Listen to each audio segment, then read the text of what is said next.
दोस्तों एक्सेल में एक फॉर्मूला ऐसा भी है जिससे आप अपने हिसाब से किसी को भी पास या फेल कर सकते हो। नमस्कार दोस्तों, यह है एक्सेल लर्निंग सीरीज का डे 14 और आज हम सीखने वाले हैं किस तरीके से आप अपनी रिजल्ट शीट के अंदर इफ की कंडीशन लगा सकते हो। तो चलिए स्टार्ट करते हैं। देखिए, सबसे पहले आप लोग अपनी कंप्यूटर स्क्रीन में अंदर आ जाना एंड यहाँ पर आपको रिजल्ट निकालना हम सीख रहे थे। तो यहाँ पर सबसे पहले आपको इज इक्वल करना है, इज इक्वल। अब बेसिकली मैं चाहता हूं कोई बंदा यहाँ पर पास हो, कोई कंपार्टमेंट हो, कोई फेल हो, तो मुझे उसके लिए एक कंडीशन बनानी पड़ेगी, जिसे हम कहते हैं इफ की कंडीशन या इफ का फॉर्मूला भी कह सकते हैं। अब सबसे पहले आपको कोई भी फॉर्मूला की स्टार्टिंग के लिए इज इक्वल टू लगाना है, देन आपको यहाँ पर इफ लगाना है, देन ब्रैकेट ओपन करना है। इसके बाद आपको यहाँ पर टोटल की रेंज लेनी है। अब ग्रेटर देन लगाना है, इज इक्वल करना है।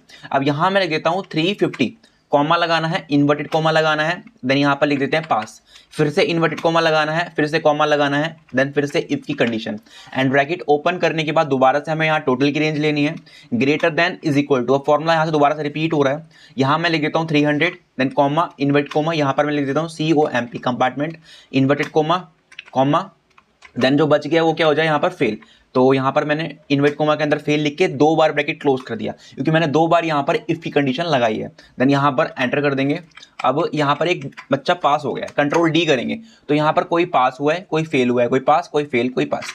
कंपार्टमेंट क्यों नहीं हुआ मैं बताता हूँ, क्योंकि मैंने यहाँ पर एक कंडीशन बनाई थी। देखो, जो 350 से ऊपर मार्क्स लेके आया है वो यहाँ पर पास हो जाएगा, ठीक है। इन्वर्ट कोमा के अंदर जो हम लिखेंगे वो चीज शो करेगा, तो 350 से ऊपर वाला पास हो जाएगा। Greater than is equal, greater का मतलब बड़ी वाली वैल्यू, इज इक्वल का मतलब बराबर वाली वैल्यू, एंड कॉमा लगा के इफ की कंडीशन मैंने दोबारा से लगाई है, फिर से टोटल की range greater than is equal. अब 300 से ऊपर जो लाया है या फिर 300 से नीचे जो बच गया है, जो 300 से ऊपर लाया है वो यहाँ पर कंपार्टमेंट है, यानी कि 300 से ऊपर और 350 से नीचे इनके बीच में जो भी मार्क्स लाया है वो क्या है, कंपार्टमेंट। और जो 300 से नीचे लाया है ना वो क्या हो गया, यहाँ पर फेल हो गया है। अब यहाँ पर देखो हमारी कंडीशन क्या थी, जो भी 350 से ऊपर लाएगा नंबर वो क्या हो जाएगा, पास हो जाएगा। तो इसको देखो, ये 360 लाया पास है, ये 368 लाया पास है, 357 लाया है पास है, क्योंकि ये 350 से ऊपर मार्क्स लेकर आया है।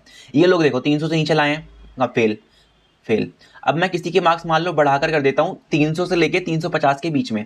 एग्जांपल के लिए मैंने यहाँ पर 99 मार्क्स कर दिए, तो देखो इसके मार्क्स 341 हो गए, यानी 300 से ऊपर है और 350 से नीचे है, तो यहाँ पर ये क्या हो जाएगा, कंपार्टमेंट हो गई है, ठीक है। इस तरीके से यहाँ पर इफ की कंडीशन काम करती है। दोस्तों यहाँ पर आप इन्वर्टेड कोमा के अंदर जो वैल्यू लिखोगे यही शो करेगा बाहर भी। एग्जाम्पल के लिए मैंने पास के लिए लिख दिया, यहाँ पर मान लो वेरी गुड लिख देते हैं पास के लिए, तो बाहर भी यही शो करेगा। अब मैं कंपार्टमेंट के लिख देता हूं, पुअर लिख दिया मान लो मैंने, एंटर करेंगे तो वेरी गुड के लिए, सॉरी यहाँ पर पास के लिए वेरी गुड और कंपार्टमेंट के लिए पुअर शो करेगा। इस तरीके से जो भी आप इनवर्ट कोमा के अंदर लिखोगे वही वैल्यू आपको बाहर शो करेगी। आई होप आपको ये फॉर्मूला समझ आ गया हो। कोई भी दिक्कत है